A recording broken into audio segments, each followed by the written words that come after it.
ever noticed how the slightest thing can look so cumbersome when you are exhausted? Little things you could have done when you have so much energy, it looks so stressful. It looks so big when you are tired, overwhelmed, exhausted, frustrated, and all. Maybe like one very little small sentence or comments from the spouse. It feels like you just want to start an argument.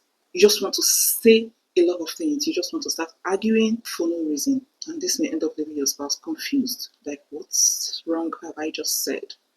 What crime have I committed? That is my reality. And many moms are also on this table, going through the stage of life with 3 kids, toddlers, infants. That is a lot, and only someone at the stage that has experienced the stage of life will understand. It's not easy at all. Sometimes you just see yourself running the homes just like that, with all the exhaustion, with all the tiredness. And yet, some way, somehow, you just have to communicate. You just have to show up. You just have to work as a team. You just have to connect. It's tricky, because sometimes when you're tired, your words end up not coming out with the real intention. Your words doesn't come out the way you want it to come out. You become so impatient, you're so sharper, you snap at every slightest comment, every slightest word there is. Like, it's tricky, right? So today I want to talk about how you can really talk, cope, experience when you are exhausted, when you are tired, and how you can survive a chaotic situation. It's a very messy situation. How you can cope and how you can survive it. So let's be real. Communication doesn't happen when you are tired, when you are calm or in a very good mood. No. The real communication happens when there is a very chaotic situation. That is when the real you surfaces. I've had some days where I had to deal a lot with the kids. You're feeding this one, you're grabbing this one, you're taking care of the mess this one has done, you're taking care of this, the kids are crying on your head, blah, blah, blah, blah, blah.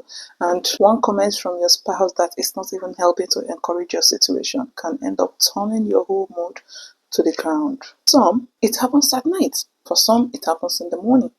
You're tired, all you need is just to get some rest, and maybe your spouse says something that is not even in line to help your situation. Oh, it may just be an opportunity for you to start a fight. And that is not because you don't love your spouse anymore.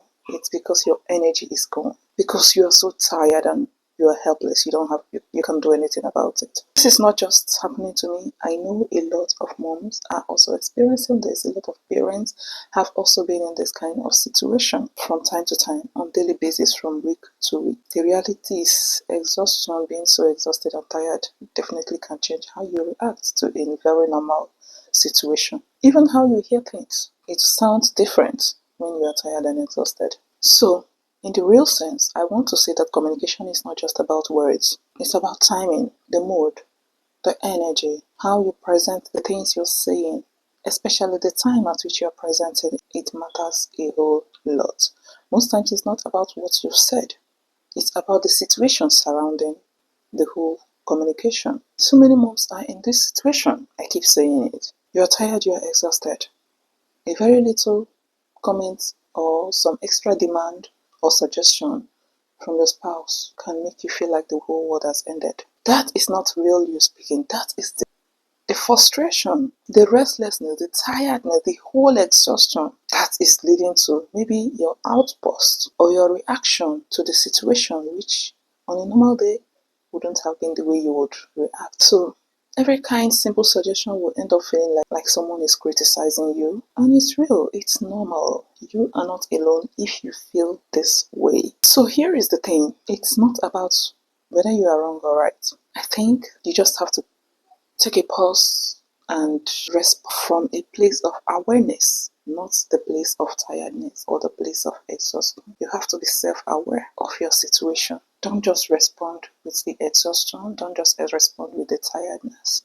Take a pause first before you respond. So first, I have actually reasoned, experienced some of these, and here are the things I feel that works or that might work for you or works for me sometimes. First, you have to take a pause and don't respond immediately. Take a pause and respond from the place of awareness. Secondly, irrespective of whatever demand that has been presented to you, first of all, see it from a place of good intention. Have good intention. Assume this is for good. Don't just conclude and call it criticism or see it as criticism or attack. Assume this, what your spouse is bringing up is from a good, he has good intention, because he himself also may also be tired and may not easily understand the angle of your frustration. So first take a pause. Secondly, assume it is of good intention. You may choose not to respond immediately. If you're really overwhelmed, you may decide to keep silent or request to respond. If it's at night, you can choose to respond later in the morning. Or if it's in the morning, you can choose to respond later at night when you are done processing the whole thing. You may end up responding in a very calm, better mood than you would have when you were frustrated and tired and exhausted. If possible, you can respond with some jokes and make it more lively. And if possible, you can decide to take a break. You can request to get maybe some minutes of break before you come back and give your response. It's allowed. Whatever you can do to stay, whatever you can do not to respond with that exhaustion that is filled up in you at that point, please do it. Respond when you are in a better mood. Respond when you have taken care of the exhaustion. That will save your relationship. And some days, to be honest with you, it may not work. That's life. That's a reality. Sometimes you can't do anything about it. It's normal. That is life. It's never always smooth and rosy. Some days are good, some days are filled with so much mess. It's all part of the whole journey. We just have to accept each other the way we see ourselves and look for a way to make it better.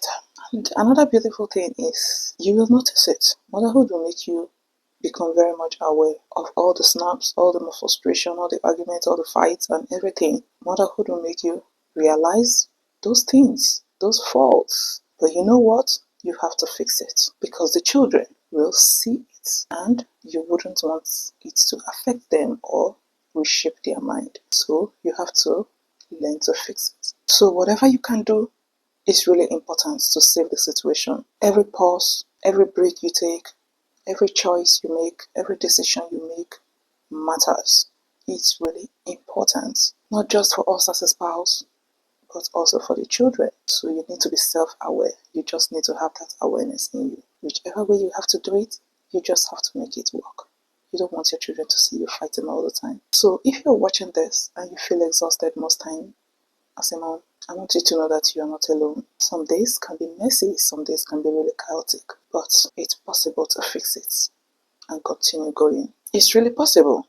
We can still connect, we can still show love, we can still show up, even when the energy is not there. You can still do it. It's really possible. Maybe the little showing up, the little care, the little attention we give here and there, may just be what will be saving our marriages. And that's not because we are intentional.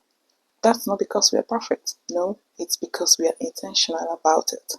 So you have to be intentional about it. So tonight, pause, take a deep breath, smile at your spouse, choose your words carefully. And remember, you are doing enough. In fact, you are more than enough. And let me tell you, love can actually survive in the presence of exhaustion. It just depends how you go about it. It can survive. I'll see you again in my next one. Bye.